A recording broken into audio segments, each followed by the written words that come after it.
예, 테슬라 현재의 모습입니다. 예, 애플 현재의 모습이고요. 애플도 테슬라만큼 10배는 아니지만은 지난 수년간 40에서 180을 찍을 정도로 4~5배 상승한 급등주 패턴을 띠고 있습니다. 2000년 닷컴 버블 당시 아마존입니다. 고점권에서 이런 삐끼 반등은 필수이고요. 그리고 이러한 것을 통해서 삐끼가 나올 만큼 나오면은 하락 전환하게 됩니다.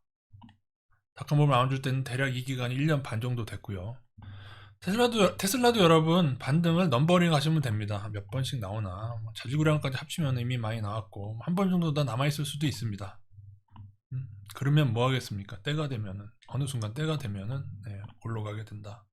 애플은 반등이 훨씬 적죠. 반등 그래서 이거 뭐 좀 더 많이 남았을 수도 있습니다. 뭐 9번 10번까지도 가는 경우가 있으니까요. 그러나 방심하는 순간 훅 가게 되죠. 이미 진행된 애들도 있죠. 메타 같은 경우 반등 끝나고 1차 급락을 이미 나온 애들도 엔비디아 같은 경우도 반등이 나오고 현재 이런 애들 잘 보시면은 닷컴 버블 때처럼 종목별로 순환하면서 버블을 붕괴시키고 있죠. 이것도 닷컴 버블 패턴과 비슷한 점입니다. 애플 실적 때문이라고요. 어쨌든 간에 팀쿡도 500만 주 9천억을 매도를 했고요. 작년까지 500만 주 매도하고 지금 300만 주 남은 것 같던데 올해도 뭐 얼마를 매도할지 알 수가 없죠. 그리고 빅테크 기업 하나같이 종업원들을 해고하고 있죠. 이것도 닷컴 버블 당시 있었던 일인데 이렇게 함으로써 단기적인 실적을 좋게 만드는 효과를 내고 있습니다. 그렇게 좋은데 왜 직원들은 줄이고 있죠? 이것도 정확히 닷컴 버블 고점 때 있었던 일들이다.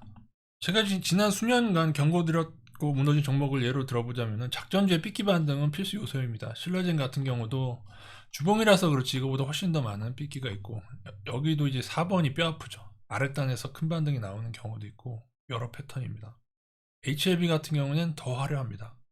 근데 이러한 반등이 더 화려할수록 더 급락하는 경우가 많이 있다. 그래서 테슬라는 계속 요주의를 하셔야 됩니다. 일단 모든 종목의 반등이 이렇게 여러 번 나오는 건 아닙니다. 반등이 작거나 적은 경우도 있습니다. 작년부터 경고드렸던 카카오죠. 반등이 많이 나오던 간에 아니면은 어떻게 무너지던 간에 고평가들은 이렇게 된다. 미국도 이제 똑같은 일이 시작된 거라고 보시면 됩니다. 애플도 이제 삼성전자 비슷하게 진행이 될 거고요. 테슬라는 카카오처럼 훨씬 많이 오른 애들이 많이 떨어지고 버블이 큰 애들이 많이 떨어지는데 테슬라는 카카오보다도 훨씬 심하죠. 훨씬 심합니다. 민주식 잡주는 신라젠 걸 날 거고요. 2017년 메디톡스입니다. 이 종목도 제가 상당히 오랜 기간 경고를 했는데 이 종목은 정말 희한한 샷이 나왔죠. 그죠? 이렇게 되면서 떨어지게 됩니다. 그러니까 패턴도 여러 가지인데 이 경우는 뭐가 희한하냐면은 여기를 넘었지 않습니까? 보통은 이 라인을 넘지 못하는 경우가 많은데 이렇게 나오면은 아무리 경고를 해도 먹혀들지가 않습니다. 그죠? 회심의 오버슈팅. 다시 테슬라와 애플로 들어가도록 하겠습니다. 앞으로 몇 번의 반등이 더 남았는지 알 수는 없지만 이 반등이 점점점 많아질수록 그 끝은 가까워졌다라고 생각하시면 되겠습니다.